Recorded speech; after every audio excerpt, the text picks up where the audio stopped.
गुरुवाणीच्या सर्व रसिक श्रोत्यांना माझा नमस्कार। आज आपण न्यायमूर्ती महादेव गोविंद रानडे यांच्या जन्मदिनानिमित्त थोडक्यात माहिती पाहूया।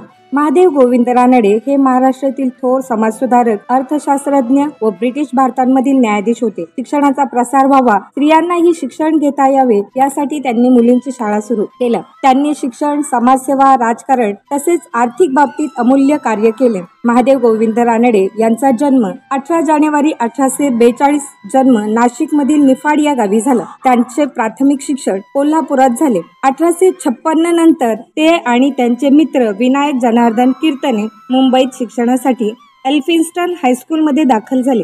इतिहास आणि अर्थशास्त्र हे त्यांच्या आवडीचे विषय राहिले। मॅट्रिक, MA नंतर ते 1866 साली ते कायद्याची परीक्षा उत्तीर्ण झाले। मुंबई विद्यापीठाचे पहिले भारतीय फेलो म्हणून त्यांची निवड झाली।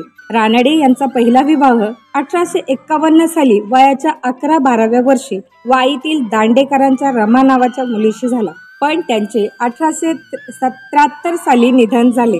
माधवरावांचे विधवांच्या पुनर्विवाहासंबंधीचे विचार आणि त्या चळवळीतील त्यांचा सहभाग लक्षात घेता ते एखाद्या विधवेशी लग्न करतील अशी अटकळ त्यांच्या वडिलांनी बांधली आणि त्या सालच्या नोव्हेंबरच्या 30 तारखेला अण्णासाहेब कुर्लेकर यांच्या कन्येशी त्यांनी माधवरावांचा विवाह करून दिला।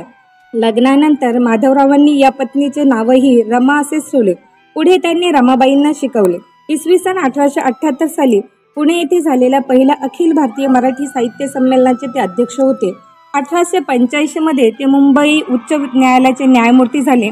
न्यायमूर्ती रानडे यांनी आधुनिक भारताच्या इतिहासातील महाराष्ट्रातील समाज सुधारणा चळवळीत महत्त्वाचे स्थान आहे। रानडे यांनी स्वातंत्र्यासाठी व सामाजिक सुधारणांसाठी कायम घटनात्मक व सनदशीर मार्गांचा पुरस्कार केला। स्वातंत्र्यपूर्व काळातील मावळ प्रवाहाचे ते नेते होते। त्यांनी भारतीय राजकारणात अर्थशास्त्रीय विचार आणला।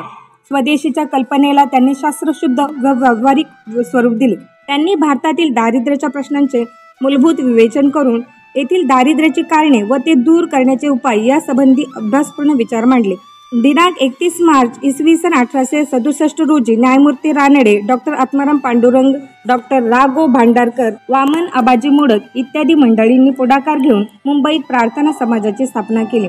समाज सुधारणांसाठी रानडे यांनी पुढाकार घेऊन भारतीय सामाजिक परिषदेची स्थापना केली। जातीप्रथेचे उच्चाटन, आंतरजातीय विवाहास परवानगी, विवाहाच्या वयोमर्यादेत वाढ, बहुपत्नीकत्वाच्या प्रथेस आळा, विधवा पुनर्विवाह, स्त्री शिक्षण, तथाकथित जाती बहिष्कृत लोकांच्या स्थितीत सुधारणा, हिंदू मुसलमानांच्या धार्मिक मतभेदांचे निराकरण अशा या संस्थेच्या मागण्या होत्या। भारताच्या स्वातंत्र्यात पुढे मध्यवर्ती भूमिका बजावणाऱ्या राष्ट्रीय काँग्रेस या संघटनेच्या स्थापनेतही न्यायमूर्ती रानडे यांचा मोठा सहभाग होता। रानडे यांनी 16 जानेवारी 1901 च्या रात्री जस्टिन मेकार्थी यांचे history of our own times हे पुस्तक वाचायला घेतले आणि पुस्तक वाचायला बसले नाहीत तोवर त्यांना त्रास सुरू झाला व त्यांची जीवन यात्रा संपली। धन्यवाद।